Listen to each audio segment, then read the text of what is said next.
Hi friends, మేము Sunday biryani ఉందని ఇక 2 కుండల్లో బిర్యానీ తీసుకొచ్చుకున్నాము. అయితే నేను యూజ్ చేస్తున్నాను, ఒకటి అన్నానికి ఒకటేమో పప్పు కూరలు చేసుకోవచ్చని. ఎందుకంటే మట్టి కుండలు కదండి ఇవి, కుండలు చాలా మందంగా ఉన్నాయి, ఎందుకు పాడేయకూడదని చెప్పేసి నేను ఇలా అన్నానికి దేనికి ఉపయోగిస్తున్నాను. చూడండి, రైస్ ఉడుకుతుంది కదా.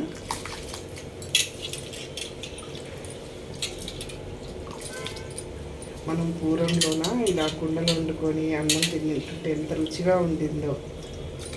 ఇప్పుడు అన్ని తపాలలు, గుండలు.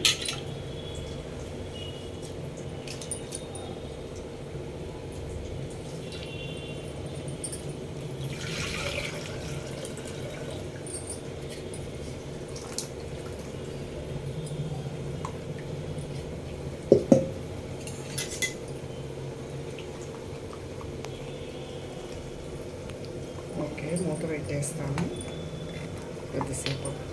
ఇదేమో సొరకాయ టమాటా చట్నీ, కుండలో అన్నము. ఇది ఫస్ట్ టైం ఇలా చేస్తున్నా, ఎప్పుడో మా చిన్నప్పుడు చేసేదాన్ని, ఇప్పుడు మళ్ళీ స్టార్ట్ చేస్తున్నా. ఆల్రెడీ చేస్తున్నా కానీ ఇప్పుడు 2 కుండలు వచ్చే వరకు ఇంకా కొంచెం చేయాలని ఇదిగా ఉంది, అందుకని చేస్తున్నాను.